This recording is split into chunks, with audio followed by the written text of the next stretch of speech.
ஹல்லேலூயா. எல்லாரும் உற்சாகமா ஹல்லேலூயா ஹல்லேலூயா. இந்த மனமகிழ்ச்சி நாளிலே வந்திருக்கிற ஒவ்வொருவரையும் இயேசு கிறிஸ்துவின் இனிய நாமத்தினால் நான் வாழ்த்தி வரவேற்கிறேன். இந்த நேரத்தில் நான் கர்த்தருக்கு நன்றி செலுத்துகிறேன். கர்த்தர் இப்படிப்பட்ட ஸ்லாக்கியத்தை எனக்கு கொடுத்திருக்கிறாங்க, அதற்காக தேவனுக்கு நன்றி. இரண்டாவதாக பாஸ்டர் அவர்களுக்கு என்னுடைய நன்றி தெரிவித்துக் கொள்கிறேன். இப்படிப்பட்ட ஒரு வாய்ப்பை கொடுத்திருக்கிறாங்க, அதற்காக என் தேவனுக்கு நன்றி. நாம் ஒரு வசனத்தை எடுத்துக்கொள்ளுங்கள். புதிய ஏற்பாடு லூக்கா எழுதின சுவிசேஷம் 23வது அதிகாரம் வசனம் 34. நான் கன்னட தமிழ்ல நானே படிக்கிறேன். அப்பொழுது இயேசு, பிதாவே, இவர்களுக்கு மன்னியும், தாங்கள் செய்வது என்னதென்று அறியாமல் இருக்கிறார்கள் என்றார். ಕನ್ನಡದ ನಾನು ವಾಸಿக்கிறேன். ಆಗ ಯೇಸು, ತಂದೆಯೇ, ಅವರಿಗೆ ಕ್ಷಮಿಸು, ತಾವು ಏನು ಮಾಡುತ್ತೇವೆಂಬುದನ್ನು ಅರಿಯರು ಅಂದರು. ஹல்லேலூயா ஹல்லேலூயா. இந்த நேரத்துல பாருங்க, கல்வாரி சிலுவையில கர்த்தர் 2 கரங்களிலே ஆணிகள் அடிக்கப்பட்டு, காலில் ஆணி அடிக்கப்பட்டு, தன்னுடைய வாயை திறந்து முதலாவதாக சொல்லுகிறார், பிதாவே, இவர்களை மன்னியும். ஹல்லேலூயா ஹல்லேலூயா. அப்படிப்பட்ட நிலைமையில கர்த்தர் என்ன சொல்றாருன்னா, பிதாவே, இவர்களுக்கு மன்னியும் சொல்லும் போது அவர் எப்படிப்பட்ட ஒரு நிலைமையில வந்தாங்கன்னு பாத்தீங்கன்னா, இரவெல்லாம் அவர் போட்டு என்ன பண்ணாங்க, நல்லா அடிச்சாங்க, அவமானப்படுத்தினாங்க, அவரை நிந்தித்தாங்க, அவரை துப்புனாங்க, அவருக்கு ரொம்ப கஷ்டத்தை கொடுத்தாங்க. உடம்பு ஃபுல்லும் அவருக்கு காயங்கள் தான். கல்வாரி சிலுவையில தொங்கி கொண்டு இருக்கும்போது சொல்றாரு, பிதாவே, இவர்களை நீங்க மன்னிங்கன்னு சொல்லிட்டு. நிறைய பேர் சொல்றாங்க, அந்த சிலுவை எவ்வளவு கேஜி இருக்குன்னு பாத்தீங்கன்னா 136 135 கேஜில இருந்து 200 கேஜி இருந்துச்சு அந்த சிலுவை. அந்த சிலுவை எடுத்துக்கொண்டு கர்த்தர் அவ்வளோ அடிகளை பட்டு, அவமானங்களை பட்டு, அவ்வளோ ஒரு கஷ்ட நிலைமையில கூட கர்த்தர் என்ன சொல்றாங்கன்னா, பிதாவே, இவர்களை மன்னியும். அப்படின்னா இவங்க தெரியாம செய்யறாங்க, ஆண்டவரே, இந்த பாவத்தை இவங்க மேல நீங்க சுமத்தாதீங்க, இவர்களை நீங்க மன்னிங்கன்னு சொல்லி கர்த்தர் சொல்கிறத நம்ம பார்க்கிறோம். ஒரு வசனத்தை நாம் வாசிப்போம். மத்தேயு 18வது அதிகாரம் 22வது வசனத்துல பேதுரு ஒரு வாட்டி கேட்பான் கடவுளை, ஆண்டவரே, என் சகோதரன் எனக்கு தப்பு பண்ணிட்டான், ஏதோ தப்பு பண்ணிட்டான், அவனை எவ்வளவு வாட்டி நான் மன்னிக்கணும் அப்படின்னு பேதுரு கேட்கிறாரு. அப்ப அவன் கேட்கிற 7 வாட்டி மன்னிச்சா போதுமா அப்படின்னு சொல்லிட்டு, அதுக்கு கர்த்தர் இயேசு சொல்றாரு, 7 வாட்டி இல்ல, 70 வாட்டி நீ மன்னிக்கணும். அதுக்கு அர்த்தம் என்னன்னா, வெறும் 70 வாட்டி நம்ம மன்னிக்கிறது இல்ல, 7 × 70 போட்டா 409 தடவை 490 டைம்ஸ் வருது. அவ்வளவு வாட்டி இல்ல, அவன் எப்பெல்லாம் தவறு செய்யறானோ நீ முழு மனதோடு என்ன பண்ணணும், அவனை மன்னிக்கணும். அதே பிரகாரமா வசனத்துல ஒரு வார்த்தை சொல்லுகிறது என்னன்னா, கர்த்தர் ஓமையாக ஒரு வார்த்தை சொல்லுகிறார். என்ன சொல்றாருன்னா, பரலோக ராஜ்யத்தை பத்தி சொல்லும் போது இந்த கேள்வி பேதுரு கேட்கிறாரு. அப்போ கர்த்தர் கிட்ட இன்னொரு வாட்டி கர்த்தர் அது அவங்களுக்கு விலக்கி சொல்றாரு. எப்படின்னா, ஒரு அரசன் இருக்கிறான், அரசனுக்கு கீழே 2 ஆட்கள் இருக்காங்க. ஃபர்ஸ்ட் ஆள் நிறைய கடன், யார்கிட்ட, அரசன்கிட்ட கோடி கடனை வாங்கிட்டாங்க. ஒரு நாள் எல்லாரும் பிடிச்சிட்டு ராஜாவே, உங்களிடத்துல இவன் நிறைய கடன் வாங்கியிருக்கிறான், இவனோட குடும்பம், கொண்டாட்டி, பிள்ளைகள், இவனுக்கு இருக்கிற எல்லாவற்றையும் வித்து கொடுத்தாலும் அந்த கடனை தீர்க்க முடியாது. ஸோ நம்ம என்ன பண்றது அப்படின்னு சொல்லும்போது அவன் போய் அந்த அரசனுடைய காலை பிடிச்சிக்கிறான். என்னை மன்னிச்சிருங்க, நான் எப்படியானா கொடுத்துறேன்னு சொல்லும்போது அந்த ராஜா மனம் இறங்கி, சரி, நீ கொடுக்க வேண்டாம்ப்பா, விட்டுரு அப்படின்னு சொல்லிட்டு சொல்றாங்க. அதே போலவே அவனுடைய பாவங்கள், அப்படின்னா அவன் செய்த கடனை ராஜா என்ன பண்ணிட்டாரு, விட்டுட்டாரு. சரிப்பா, நீ கொடுக்காத, நீ போன்னு சொல்லி அனுப்பிச்சிட்டாரு. ஆனா அதே ஆளுகிட்ட அவன் கீழே வேலை செய்யறவன் என்னன்னா 100 ரூபாய் கடன் வாங்கியிருப்பான். 100 ரூபாய் கடன் வாங்கியிருக்கிறவன் அவன் போயிட்டு இருப்பான், அவன் வந்துட்டு இருப்பான். போய் அவன் சட்டையை பிடிச்சி, ஏய், நான் உனக்கு 100 ரூபாய் கடன் கொடுத்தேன், நீ எனக்கு 100 ரூபாய் கொடுடா அப்படின்னு சொல்லிட்டு அவனை கொண்டு போய் சிறைச்சாலையில போட்டுறான். இந்த நியூஸ் ராஜாக்கு தெரியும். அப்ப ராஜா என்ன சொல்வாருன்னா, நீ அயோக்கியனா இருக்கிற, உன்னோட கோடி ரூபாய் கடனை நான் மன்னிச்சு விட்டுட்டேன், ஆனா நீ அவனுக்கு என்ன பண்ணல, 100 ரூபாய் கடனை நீ மன்னிக்கலன்னு சொல்லிட்டு அவனைய சிறைச்சாலையில போடுறாங்க. இதுல இருந்து நம்மளுக்கு என்ன தெரியுதுன்னா, கர்த்தர் எப்படி நம்மளுடைய பாவங்களை மன்னிச்சாரோ அதே போலவே அடுத்தவங்க பாவங்களை, அடுத்தவங்க செய்யற தவறுகளை நாம் மன்னிக்க வேண்டும். பாருங்க, ஃபேமிலியில புருஷன் பண்ற தப்ப பொண்டாட்டி மன்னிக்கணும், பொண்டாட்டி பண்ற தப்ப புருஷன் மன்னிக்கணும், பிள்ளைகள் பண்ற தப்ப பெற்றவங்க மன்னிக்கணும். அதே போல சொந்த பந்தம் பண்ற தப்பெல்லாம் எவ்வளவு வாட்டி நீங்க மன்னிப்பீங்கன்னா, எவ்வளவு வாட்டி அவங்க தப்பு பண்றாங்களோ அவ்வளவு வாட்டியும் மனப்பூர்வமா மன்னிக்கணும். எப்படின்னா, இயேசு கிறிஸ்து நம் பாவங்களை மன்னித்து இருக்கிறார். கல்வாரி சிலுவையில கூட யாருமே இந்த உலகத்துல அப்படிப்பட்ட காரியத்தை பண்ண மாட்டாங்க. அவரோட உயிரை போயிட்டு இருக்கு. அவரை கேலி பண்ணி சிரிக்கிறாங்க, துப்புறாங்க, அடிச்சாங்க, துன்பப்படுத்தினாங்க. அப்படிப்பட்ட நிலைமையில கூட இயேசுவோட இருதயத்தை நீங்க பார்க்கணும். இயேசு சுவாமியோட இருதயத்தை என்ன சொல்றாரு? இவர்கள் செய்கிறது என்னன்னே உங்களுக்கு தெரியல ஆண்டவரே, இவர்களை நீங்க மன்னிங்க. எப்படி பிதா இயேசுவின் நாமத்தினால நம்ம பாவங்களை மன்னிக்கிறாரோ, அதே போலவே நாம என்ன பண்ணணும்னா, ஒருத்தர் எவ்வளவோ பாவங்கள் செய்யட்டும், தவறுகள் செய்யட்டும், அங்க செய்யற தவறை பாருடா நீ இவ்வளவு தவறு பண்றோம்னு நம்ம சொல்லக்கூடாது. ஏன்னா நாம தவறு செஞ்சிருக்கோம். கடவுள் நம்முடைய தவறை யார் மன்னிச்சிருக்கா? கடவுள் மன்னிச்சிருக்கிறார். அதே போலவே நமக்கு யாரும் ஒருத்தர் தவறு செஞ்சா, இதெல்லாம் துன்ப கொடுத்தா அவர்களை நாம மன்னிக்கணும்.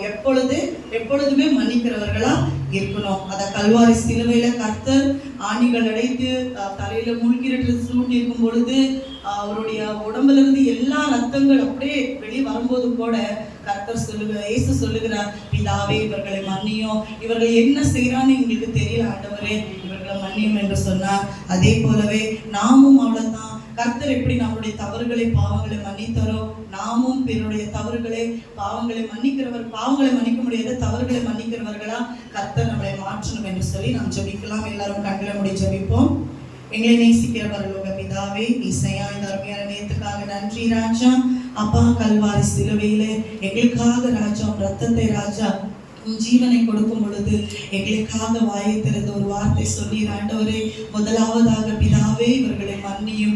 கர்த்தரை கல்வாரி சிலுவையிலே நீ எங்களுடைய பாவங்கள் தவறுகள் அனைத்தையும் சுமந்து தீர்த்து உன் ரத்தத்தால் எங்களை கழுவி எங்களை சுத்திகரித்திருக்கிறீர். எங்க பாவங்களை மன்னித்திருக்கிறீர், எங்கள் குற்றங்களை மன்னித்திருக்கிறீர். அதே போலவே சுவாமி, எங்களுக்கு யாராவது தவறுகள் செய்திருந்தால் அப்ப நாங்களும் மன்னிக்கிற குணங்கள் இயேசுவின் நாமத்தினால் இந்த நாளில் எங்களுக்குள்ள வரட்டும் ஆண்டவரே. எங்களுக்குள்ள இருக்கிற எல்லா மேட்டிமைகள் எங்களை விட்டு போகட்டும் ஆண்டவரே. வெறும் வருட இதை தியானிப்பது மாத்திரமல்ல, ஒவ்வொரு நாளும் ஆண்டவரே எங்கள் வாழ்க்கையில இதை பின்பற்ற எங்களுக்கு கிருபை கொடுங்க சுவாமி. நீ பேசின முதலாவது வார்த்தை நிமித்தமாய் ஆண்டவரே பிறரை மன்னிக்கிற குணம் இயேசு நாமத்தினாலே எங்கள் இருதயத்தில் இந்த நாளை போடப்படட்டும் அப்பா. அப்பா, நீ அப்படியாக செய்ததற்காக நன்றி. எங்களை தாழ்த்தி அர்ப்பணிக்கிறோம். இயேசு கிறிஸ்துவின் நாமத்தினால் ஜெபிக்கிறோம் நல்ல பிதாவே.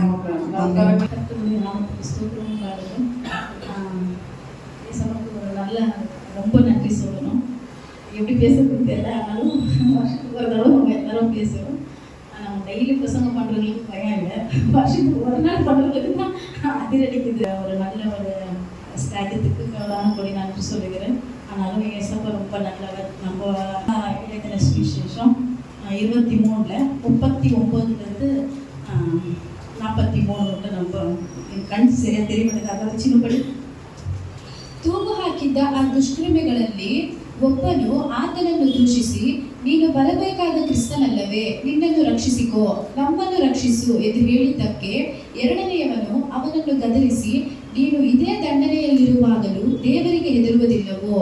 ನಾವಂತೂ ನ್ಯಾಯವಾಗಿ ದಂಡನೆಯಲ್ಲಿದ್ದೇವೆ, ನಾವು ಮಾಡಿದ್ದಕ್ಕೆ ತಕ್ಕ ಪ್ರತಿಫಲವನ್ನು ಹೊಂದುತ್ತಾ ಇದ್ದೇವೆ, ಈತನಾದರೂ ಅಲ್ಲದೇನು ಮಾಡಿದಲ್ಲ ಎಂದು ಹೇಳಿ, ಯೇಸುವೆ, ನೀನು ನಿನ್ನ ರಾಜ್ಯವನ್ನು ಪಡೆದವನಾಗಿ ಬರುವಾಗ ನನ್ನನ್ನು ನೆನೆಸಿಕೋ ಅಂತನು. ಅದಕ್ಕೆ ಯೇಸು, ಈ ಹೊತ್ತೇ ನನ್ನ ಸಂಗಡ ಪರದೇಶಿನಲ್ಲಿರುವಿ ಎಂದು ನಿನಗೆ ಸತ್ಯವಾಗಿ ಹೇಳುತ್ತೇನೆ ಅಂತನು. இரண்டாம் வசனம் ஆனால் தமிழில் ரொம்ப நல்லா இருக்குது. இயேசு அவனை நோக்கி, இன்றைக்கு நீ என்னுடனே கூட பரதேசியில் என்று இருப்பேன், மெய்யாகவே சொல்லுகிறேன் உனக்கு சொல்கிறார் ஆண்டவர். கர்த்தருக்கு ஸ்தோத்திரம் உண்டாகட்டும். ரட்சிப்பு 2வது வசனம் ரட்சிப்புன்னா ஒவ்வொரு நாளும் நம்ம ஆண்டவர் கூட ரட்சிக்கப்படணும். ஆனால் அவர் நமக்காகத்தான் அந்த சிலுவையில் ஒரு நம்மளுடைய பாவத்தை அவர் அறிந்தார். ஆனாலும் சொல்றது தெரியல, எனக்கு சரியாக சொல்ல வர மாட்டேங்குது. என்ன சொல்றது, இது பரதேசி என்றால் என்ன, அது கொஞ்சம் நான் தியானித்தேன். இது பரதேசி என்றால் என்ன? தேவனுடைய தோட்டம் என்பது தான் என்ற அர்த்தம். முதலாக வருவது ஏதோம் தோட்டம் என்று சொல்கிறார் கர்த்தருக்கு. ஆனால் அது கல்லன் 2 கல்லன் பற்றி தான் இது எழுதப்பட்டிருக்கு. ஒரு கல்லன் வந்துட்டு ஆண்டவரை நோக்கி சொல்றாங்க, நீ கிறிஸ்துவானால் உன்னைய ரட்சித்து என்னைய ரட்சிப்பு அப்படின்றாங்க. ஆனால் இன்னொரு கல்லன் வந்துட்டு என்ன சொல்றாங்க, நீ பயப்பட மாட்டியா, தேவனுக்கு நீ பயப்பட மாட்டியா. இதுல என்ன புரியுதுன்றா, முதலாவது கல்லன் சொல்றது அவங்களுடைய ரட்சிப்புக்காக, இந்த மரணத்தின் சமயத்திலும் ரட்சிப்பு தேட அது ஆண்டவர் அவருக்கு சொல்றாங்க, அவங்க நீ என்னோட பரதேசியில் இருப்பாங்க. ஆனால் ரட்சிப்பு அதுதான், அவர் மனம் திரும்பிட்டார். ரட்சிப்புனா மனம் திரும்புதல் தான்.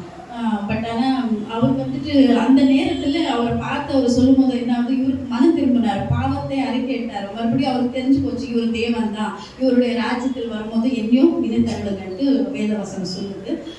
ரெண்டாவது என்ன சொல்றேன்னா, அந்த கள்ளன் பத்தி தான் தேவனுக்கு பயப்படுறது ஒன்று, மறுபடியும் குற்றத்தை உணர்ந்தான் அவர். ஆனா அவருக்கு தெரியும் அவருடைய ராஜ்யம் வரும்போது என்ன இனத்தருளுங்கன்ட்டு. என்ன சொல்லுங்க, அவையாளர் உண்மை நன்றி அப்பா. கர்த்தாவே ஆண்டவரே உடைய வசனத்தை தியானிக்க எங்களுக்கு டைம் போதாது கர்த்தாவே. ஆனாலும் சுவாமி அப்பா இந்த உலக பிரகாரம் நாங்கள் ஓடிக்கொண்டிருக்கிறோம் ஆண்டவரே. அப்பா உங்களுடைய சமூகத்தில் கர்த்தாவே எந்த நேரமும் சுவாமி உட்கார்ந்து ஜபிக்கவும் உங்களுடைய வசனத்தை தியானிப்பதை கொடுங்க சுவாமி. ஆண்டவரே உங்களுக்கு ஸ்தோத்திரம். இந்த 2வது வசனத்தை கர்த்தாவே ரட்சிப்பின் பாத்திரமா இருக்குது சுவாமி. ஒவ்வொரு நாளும் சுவாமி நாங்கள் ரட்சிப்புகள் நடத்த உதவி செய்யப்பா. நாங்கள் எப்படி சுவாமி ரட்சிப்பின் பாத்திரத்தை பெற்றுக்கொண்டுமோ அதே போல கர்த்தாவே அப்பா இருக்கிற ஆத்மாக்களை கர்த்தாவே ஆண்டவரே ரட்சிப்புக்குள் அழைக்கப்பட வேண்டும் ஆண்டவரே. உங்க ஸ்தோத்திரம் ஆண்டவரே. நீர் பெரியவர் சுவாமி, ரட்சிப்பின் பாத்திரமா இருக்கிற ஆண்டவரே. உங்களுடைய கிருபை கர்த்தாவே எங்களை தாங்கினதுக்காக உங்க ஸ்தோத்திரம் ஆண்டவரே. அப்பா பெரிய ரட்சிப்பை கர்த்தாவே இந்த உலகம் முழுவதும் சுவாமி கர்த்தாவே பரவட்டும் ஆண்டவரே. அப்பா நீர் பெரிய கிருபையா இருக்கிறீங்க ஆண்டவரே. ரட்சிப்பின் கிருபை கர்த்தாவே இந்த உலகம் முழுவதும் சுவாமி கர்த்தாவே சாரப்படட்டும் ஆண்டவரே. உங்க ஸ்தோத்திரம் ஐயா ஆண்டவரே. இது கர்த்தாவே எங்களுக்கு சுவாமி டைம் பத்தாததுக்காக கர்த்தாவே நாங்கள் சரியா தியானிக்க எங்களை மன்னிங்க சுவாமி. ஆண்டவரை அர்ப்பணிக்கிற பிரபு இயேசுவின் நாமத்தில் நாங்கள் சொல்லி ஜெபிச்சு நல்ல பிதாவே ஆமென். கர்த்தர் நாமத்துக்கு ஸ்தோத்திரம். இந்த நாளில் ஹல்லேலூயா. கர்த்தர் நாமத்துக்கு ஸ்தோத்திரம். இந்த நாள் நல்ல நாள், ஒரு புனிதமான நாள். கர்த்தர் இந்த நாளை நமக்கு கொடுத்ததுக்காக இந்த வாழ்க்கை முழுவதும் ஜீவனுள்ள நாட்கள் வரைக்கும் நம்ம நன்றிகளை ஏறெடுத்தாலும் போதாது. முதல் வார்த்தையை பார்க்கிறோம். கர்த்தர் அவர் செய்த தவறுகளை பாவங்களை எல்லாம் மன்னித்தார். முதலாவது வார்த்தையை நம்ம பார்க்கிறோம், அவர் மன்னித்தார் என்று. 2வது வார்த்தைகளை பார்க்கிறோம், ரட்சித்தார் என்று. 3வது வார்த்தையை கூட இந்த நேரத்தில் தியானிக்கலாம். யோவான் எழுதின சுவிசேஷம் 19ஆம் அதிகாரம் 26-27 நானே வாசிக்கிறேன். அப்பொழுது இயேசு தம்முடைய தாயை அருகே நின்ற தமக்கு அன்பாய் இருந்த சீஷனை கண்டு தம்முடைய தாயை நோக்கி, ஸ்ரீயே அதோ உன் மகன் என்றார். பின்பு அந்த சீஷனை நோக்கி, அதோ உன் தாய் என்றார். அந்த நேரம் முதல் கொண்டு அந்த சீஷன் அவளை தன்னிடமாய் ஏற்றுக்கொண்டார். இந்த 3வது வார்த்தையில என்ன பார்க்கிறோம்னா, அன்பு பிளஸ் உறவு. அந்த தாயை பார்த்து, அந்த சீஷனை பார்த்து ஆண்டவர் சொல்கிறார், இதோ உன் தாய். சீஷனை இதோ உன் தாய் என்று சொன்னார். மறுபடியும் அந்த சீஷனை பார்த்து, சீஷனை இதோ உன் தாய். தாயை பார்த்து சொல்றார், இதோ உன் மகன் என்று சொன்னார். அந்த இடத்துல அன்பு தான் குறிக்கப்படுகிறது. தேவன் சிலுவையில் அரிக்கப்பட்டு நொறுக்கப்பட்டு எத்தனையோ பாடுகள் பட்டு உயிர் விட்டு இருக்கின்ற வேளையில கூட அந்த சிலுவை இடத்தில் மரியாளும் அன்பாய் இருந்த அந்த யோவானை பார்த்து தேவன் சொன்ன வார்த்தை தான் இந்த 3வது வார்த்தை.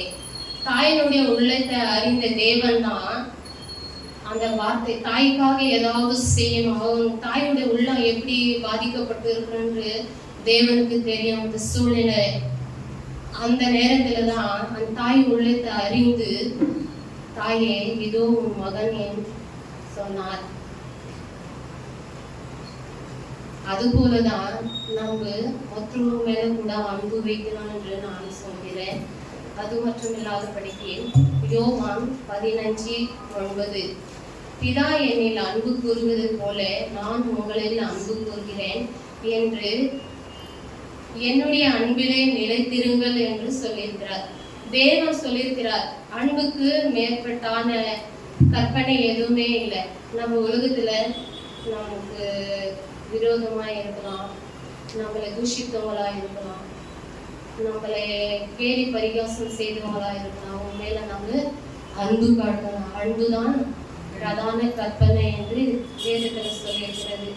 அது மட்டும் இல்லாதபடிக்கு யோவான் 15:12 சொல்லியிருக்கிறார், நான் உங்கள் அன்பாய் இருக்கிறது போல நீங்களும் ஒருவரில் ஒருவர் அன்பாய் இருக்க வேண்டும் என்று என்பதே என்னுடைய கற்பனை. அதான் நம்ம சொந்தக்காரை நேசிக்கிறது இல்லை, பிள்ளைகளை நேசிக்கிறது இல்லை, அந்நிய ஜாதி ஆத்து மக்களை நேசிக்கணும், ஏழு ஜனங்களை நேசிக்கணும். ஆண்டவரை தெரியாமல் இருக்கிற ஆத்து மக்களை கூட நேசித்து அவர் அன்பை நாம சுவிசேஷமாய் அறிவிக்கணும். அதுபோல யோவான் 15:13 சொல்லியிருக்கிறது, ஒருவன் தன் சிநேகிதனுக்காக தன் ஜீவனை கொடுக்கிறது அன்பிலும் அதிகமான அன்பு ஒருவனிடத்திலும் இல்லை. நம்ம நண்பனுக்காக, சப்போஸ் நான் சொல்றேன், என் ஃப்ரெண்டே இருக்கலாம், அந்த ஃப்ரெண்டுக்காக நான் உயிரே கொடுக்கணும். அந்த உயிரை கொடுக்கறது தான் அன்பு. அந்த அன்பை விட வேறு எதுவுமே இல்லை. நாம் ஆண்டவரை தெரிந்து கொண்டிருக்கிறோம், கிறிஸ்துவை ஏற்றுக்கொண்டிருக்கிறோம். நாம் அன்பை தான் செலுத்தணும், அன்பை தான் காட்டணும், நல்லதே பேசணும், நல்லதே செய்யணும், அவங்க மேல அன்பா இருக்கணும். அவங்களுடைய வேதனை என்ன, அவங்களுடைய கஷ்டம் என்ன, அவங்களுடைய பாரங்கள் என்ன, அவங்களுடைய கவலை என்ன என்று தெரிந்து கொண்டு அவங்களுக்கு அன்பா இருந்து ஆதரவா இருக்கிறதுதான் தேவனுடைய வார்த்தை இந்த சுவிசேஷத்துல சொல்லப்படுகிறது. அதே போல ரோமா 12:10 சொல்லியிருக்கிறது, அன்புல முதலாவது முந்திக் கொள்ளணுமா. நம்ம ஒருவர் மேல ஒருவர் அன்பு காட்டி அந்த அன்புல ஃபர்ஸ்டா முந்திக் கொள்ளணுமா. அதுதான் தேவனுடைய கற்பனையா இருக்கிறது. இந்த நேரத்துல உங்களிடத்துல இந்த வார்த்தைகளை பேச கர்த்தர் திரும்பி செய்தார். அதுக்காக நன்றி. அந்த தாயை நம்ம சொல்றோம், மகன் கஷ்டப்படும் போதுல நம்ம எவ்வளோ வேதனைப்படுவோம், எவ்வளோ கண்ணீர். ஒரு சப்போஸ் சொல்றேன், ஒரு கெட்ட வழியிலே போயிருக்கலாம், ஒரு வேண்டாத வழியில போயிருக்கலாம். அவருடைய தாயுடைய வேதனை எவ்வளோ இருக்கும். அந்த வேதனை அறிந்துதான் ஆண்டவர் அந்த இடத்துல இந்த வார்த்தை சொல்லியிருக்கிறார், ஸ்ரீயோ இதோ உன் மகன். அன்பா இருந்த சீஷன் இப்போ ஃப்ரெண்டு, நம்ம கூட இருக்கிற ஃப்ரெண்டு திடீர்னு ஒரு ஹார்ட் அட்டாக்ல இறந்துட்டாங்கன்னு சொல்றோம். அப்போ நம்ம எவ்வளவு பாதிக்கப்படுமோ, எவ்வளவு வேதனை, எவ்வளவு ஒரு கண்ணீர் மறுக்கவே முடியாது. ஆண்டவரோட இருந்த சீஷன் சீஷர்களிலே அன்பா இருந்த சீஷன் யோவான் தான். அந்த யோவானை பார்த்து சொன்ன வார்த்தை தான் அதோ உன் தாய் என்று சொன்னார். இந்த வார்த்தையில முக்கியமா அன்பு ஒரு உறவுதான் ஆண்டவர் பேசியிருக்கிறார். அந்த சூழ்நிலையில கூட தாயை உள்ளத்தை பார்த்து, அந்த சீஷனுடைய உள்ளத்தை பார்த்து தேவன் ஆகிய கர்த்தர் இந்த 3வது வார்த்தை பேசினார். அதுக்காக கர்த்தர் நாமத்துக்கு ஸ்தோத்திரம். இந்த நேரத்தை கொடுத்த ஆண்டிக்கா கூட என் நன்றிகளை தெரிவிக்கிறேன். கேட்ட அனைவருக்கும் என் நன்றிகளை தெரிவிக்கிறேன். புனித வெள்ளி நன்னாளிலே நம்ம அனைவரும் ஒன்றாய் கூடி ஒரு பாடலை தியானிக்க கர்த்தர் தந்த வாய்ப்புக்காக கர்த்தருக்கு நன்றி. அதே போல இந்த 7 வார்த்தைகள்ல ஒரு வார்த்தை பேச முடியாத வாய்ப்பு கர்த்தருக்கு நன்றி. அதே போல நாட்டிற்காகவும் நன்றி. கடந்த 3 வார்த்தைகளையும் ஒவ்வொருத்தரும் அருமையாக பேசினாங்க, அதுக்கு நன்றி. ஃபர்ஸ்ட் வார்த்தையாக மன்னிப்பை பார்த்தோம், 2வது வார்த்தையாக ரட்சிப்பை பார்த்தோம், 3வது வார்த்தை பராமரிப்பை பார்த்தோம். இப்போ நம்ம பார்க்கறதுக்கு 4வது வார்த்தை ஏலி ஏலி லாமா சபாக்தானி அப்படின்றா, என் தேவனே ஏன் என்னை கைவிட்டேன் என்று மத்தாய் 27 அதிகாரம் 45-46, மார்க்கு 15 அதிகாரம் 33-34 இது 2 இடத்துலையுமே ஒரே வாசனம் தான் இருக்குது. அது 2 இடத்துலையுமே சொல்லப்பட்டிருக்கு. அவர் நமக்காக எவ்வளோ பாடுகள், அவமானங்கள், நிந்தைகள் எல்லாம் அனுபவித்து நமக்காக சில சுமந்தார். இந்த வார்த்தை அந்த நாட்களில் பாபிலோன் சிறையில் இருந்த ஜனங்கள் பல்வேறு பாஷைகள் பேசிக்கொண்டிருந்தாங்க. அதில் ஹீப்ரு, அரமிக், கிரீக், லத்தீன் இது போல் அநேக பாஷைகள் இருந்தது. ஆனால் தேவன் கர்த்தர் இயேசு கிறிஸ்து அதிகம் பேசிட்டு இருந்த வார்த்தை அரமிக். இந்த ஏலி ஏலி லாமா சபாக்தானி என்ற வார்த்தை அரமிக் மொழியிலும் மறுபெயர் பெற்றது. அது மட்டும் இல்லை, இந்த மீதி சொல்லப்பட்டிருக்க எல்லா வார்த்தைகளும் கிரீக்குடைய பாஷையில் மொழிபெயர்க்கப்பட்டது. அதே போல் கர்த்தர் நம்முடைய பாவத்துக்காக நாம் செஞ்ச நம்மளுடைய பாவம், நம்மளுடைய சாபங்கள் எல்லாம் அவர் மேல் சுமந்து கொண்டார். ஏசாயா 53:10 சொல்லப்பட்டிருக்கு, கர்த்தர் அவரை நொறுக்க சித்தமாகி அவரை பாடுகளுக்கு உட்படுத்தினார் என்று நம்ம பார்க்கிறோம்.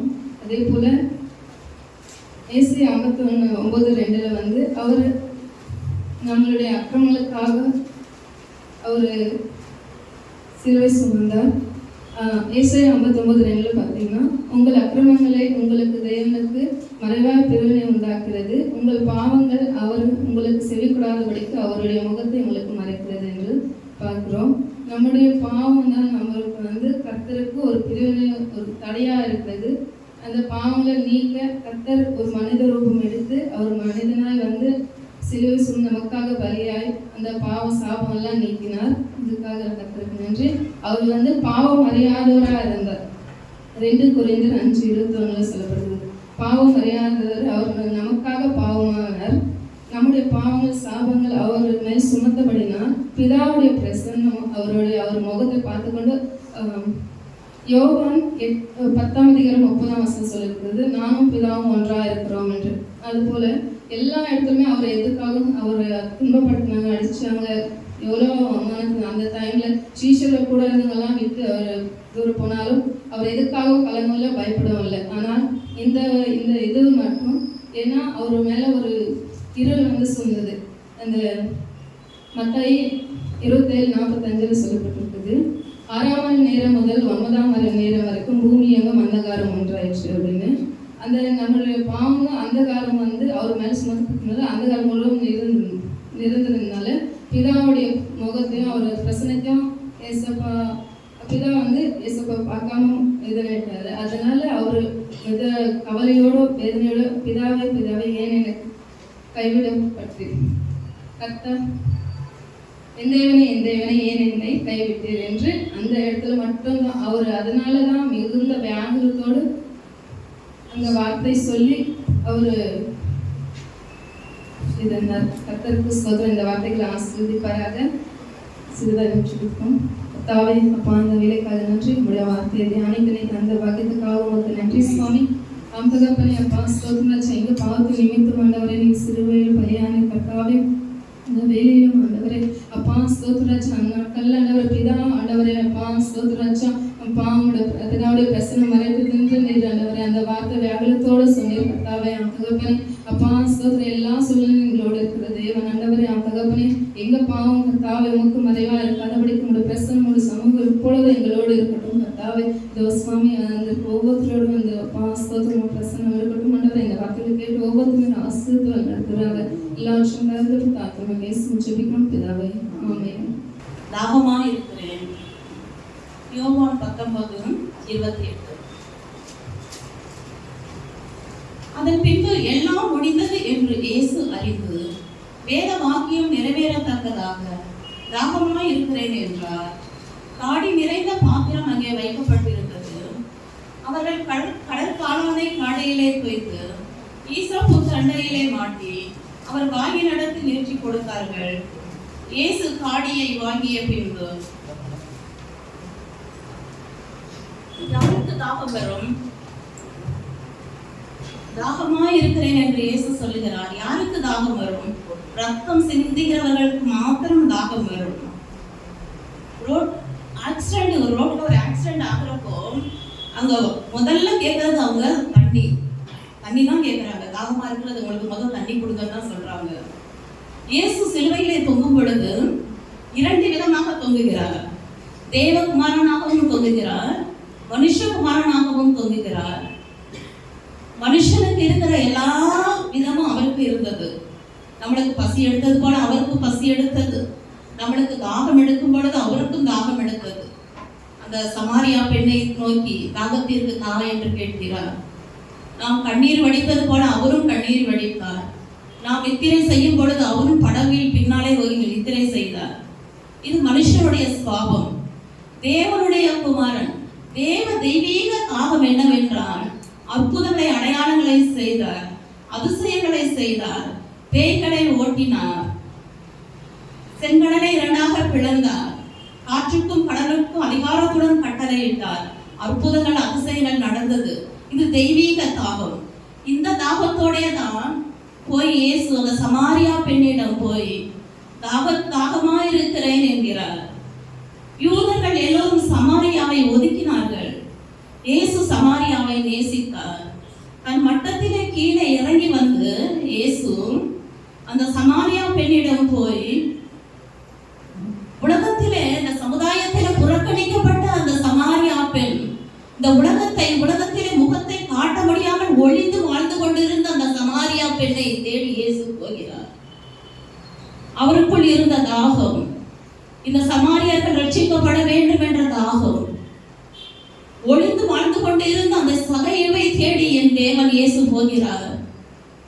சகையுவே, உன்னை இந்த சமுதாயம் ஒதுக்கி வைக்கலாம், நான் உன்னை ஒதுக்க மாட்டேன், இறங்கி வா கீழே என்று இயேசு அந்த சகையுவை அழைக்கிறார்.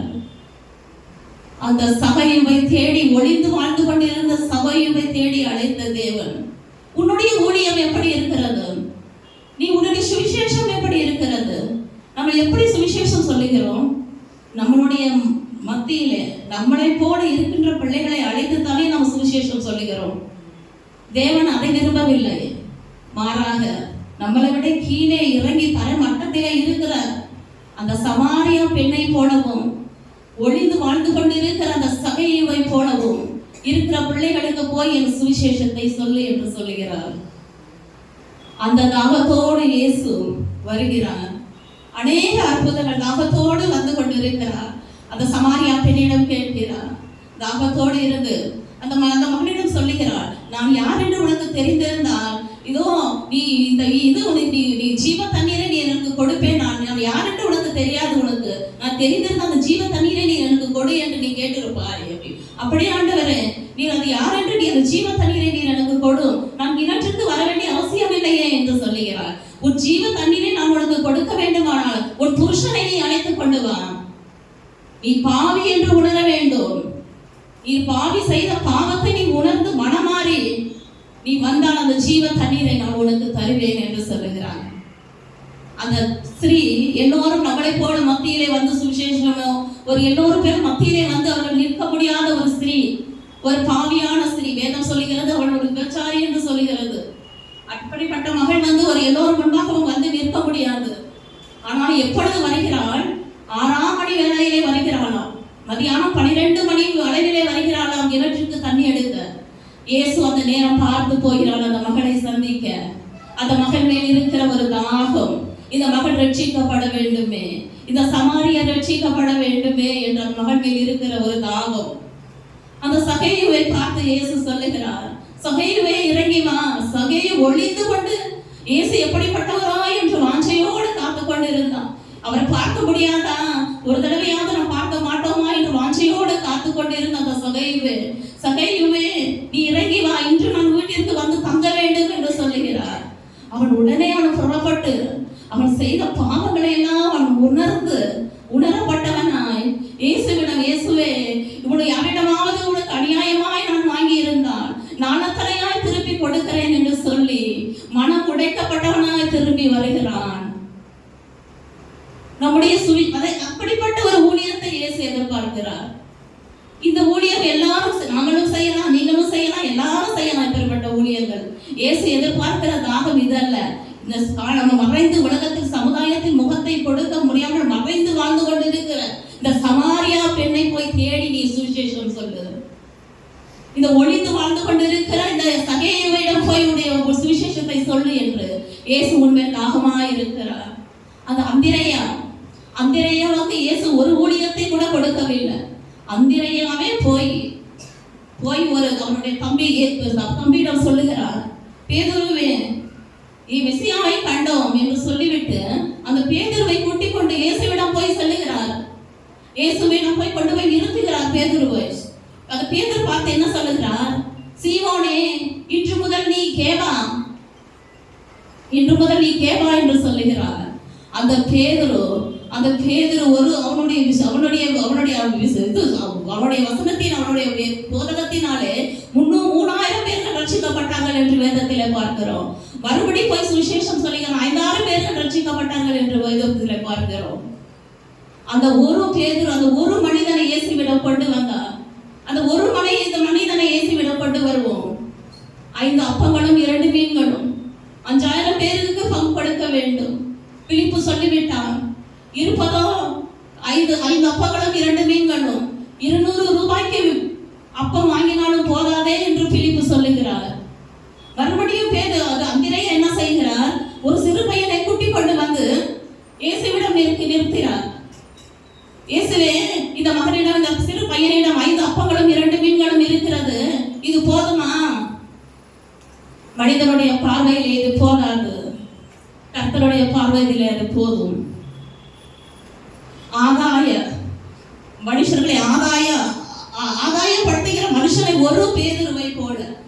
சிறு பையனை போல கர்த்தரிடத்தில் கொண்டு வந்து நிறுத்துவோம். அதுதான் இயேசுவின் தாகமா இருக்கிறது. அப்பேற்பட்ட ஊழியத்தை தான் தேவன் தாகமா இருக்கிறது என்று சொல்லுகிறார். செவிப்போமா, ஒப்பு கொடுத்து செவிங்க. இப்பேற்பட்ட ஆண்டவரே, இந்த கேட்ட இந்த வார்த்தையின்படி, இந்த கேட்ட இந்த வசனத்தின்படி ஆத்தும ஆதாயத்தை எங்களுக்கு தாரும் சுவாமி. அப்பா, ஒருவரையாவது என் சபையிலே கொண்டு வந்து நிறுத்தும் பொழுது நீர் அற்புதங்களை அடையாளங்களை நீர் செய்வீர் என்று நாங்கள் விசுவாசிக்கிறோம் ஆண்டவரே.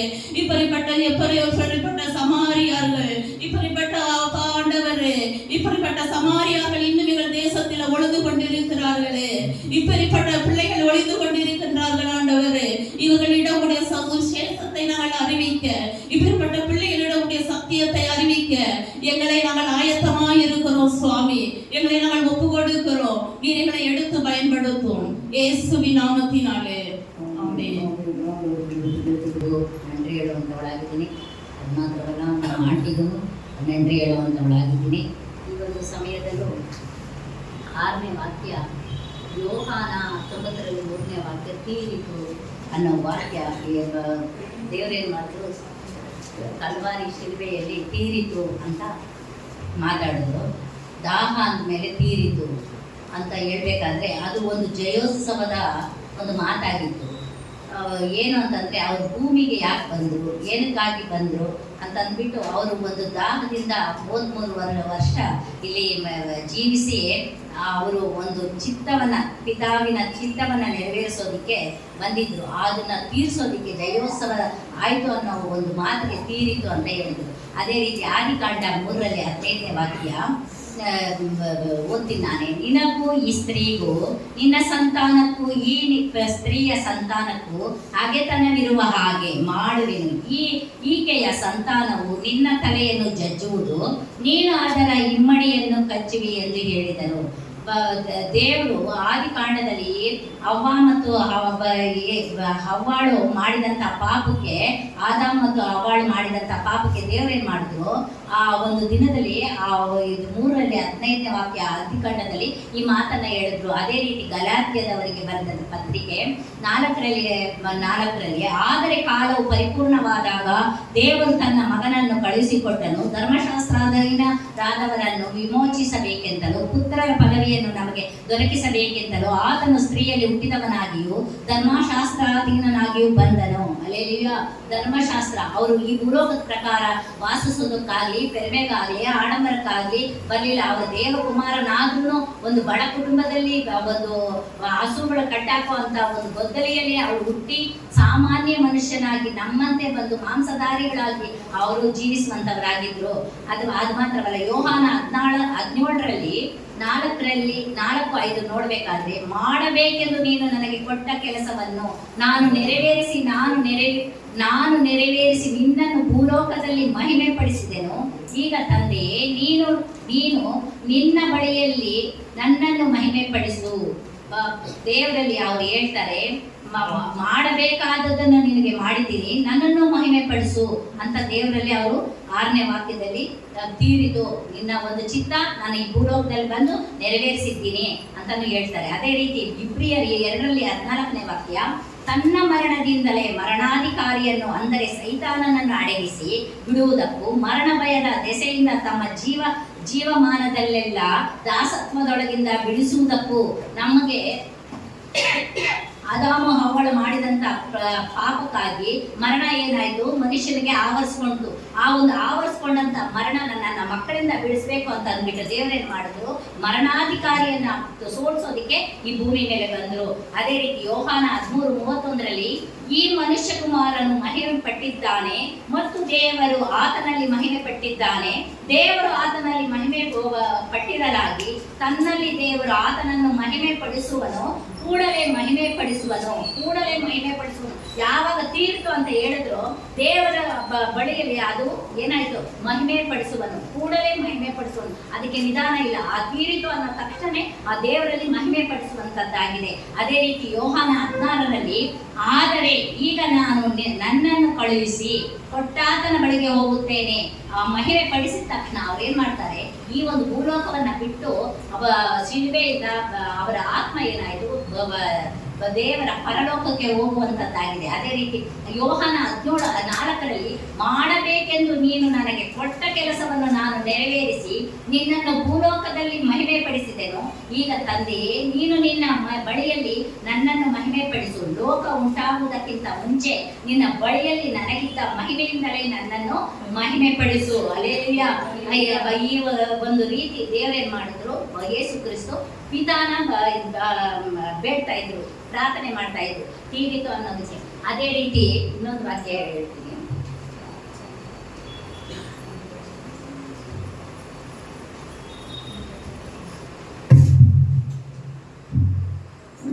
ನೋಡ್ರಲ್ಲಿ 4ನೇ ವಾಕ್ಯ, ಮಾಡಬೇಕೆಂದು ನೀನು ನನಗೆ ಕೊಟ್ಟ ಕೆಲಸವನ್ನು ನಾನು ನೆರವೇರಿಸಿ ನಿನ್ನನ್ನು ಭೂಲೋಕದಲ್ಲಿ ಮಹಿಮೆ ಪಡಿಸಿದೆನು. ಈಗ ತಂದೆಯೇ, ನೀನು ನಿನ್ನ ಬಳಿಯಲ್ಲಿ ನನ್ನನ್ನು ಮಹಿಮೆ ಪಡಿಸು. ಲೋಕ ಉಂಟಾಗುವುದಕ್ಕಿಂತ ಮುಂಚೆ ನಿನ್ನ ಬಳಿಯಲ್ಲಿ ನನಗಿದ್ದ ಮಹಿಮೆಯಿಂದಲೇ ನನ್ನನ್ನು ಮಹಿಮೆ ಪಡಿಸು ಅಂತ ದೇವರೇನ್ ಮಾಡ್ತಾರೆ, ಪ್ರಾರ್ಥನೆ ಮಾಡ್ತಾರೆ.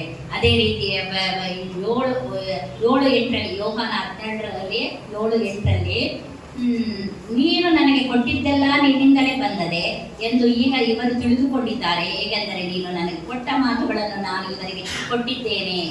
ಅವರು ಪಿತಾ ಅಂದ್ರೆ ಯಾರು ಅಂತ ನಮ್ಗೆ ಯೇಸು ಕ್ರಿಸ್ತು ಬರಕ್ ಮುಂಚೆ ಈ ಒಂದು ಭೂಲೋಕದಲ್ಲಿ ಯಾರಿಗೂ ಗೊತ್ತಿಲ್ಲ. ಆದ್ರೆ ಯೇಸು ಕ್ರಿಸ್ತು ಬಂದು ನಮಗೆ ಏನ್ ಪಿತಾ ಅಂದ್ರೆ ಏನು, ನಾನು ಯಾರು ಅಂತ 12 ಜನರನ್ನ 12 ಶಿಷ್ಯರನ್ನ ಬಲಪಡಿಸಿ ಅವ್ರೇನ್ ಮಾಡಿದ್ರು, ಅವ್ರ ಸತ್ಯವನ್ನ ಅವ್ರಿಗೆ ತಿಳಿಸ್ಕೊಟ್ಟು ಅವ್ರೇನ್ ಮಾಡಿದ್ರು, 70 ಜನ ತಯಾರಿಸಿ ಎಲ್ಲಾ ಕಡೆಗೂ 2-2 ಕಳಿಸಿ ಅವ್ರ ಸುವಾರ್ತೆ ಸಾರೋದಕ್ಕೆ ಅವ್ರನ್ನ ಕಳಿಸಿದ್ರು. ಈ ಒಂದು ದಿನಗಳಲ್ಲಿ ಆ ಒಂದು 70 ಜನ 12 ಜನದಿಂದ 70 ಜನದಿಂದ ಇವಾಗ ಎಲ್ಲಾರು ಯೇಸು ಕ್ರಿಸ್ತು ಯಾರು ಅಂತ ತಿಳಿಯೋ ಮಟ್ಟಿಗೆ ದೇವರ ನಾಮ ಮಹಿಮೆ ಹೊಂದಿತ್ತು.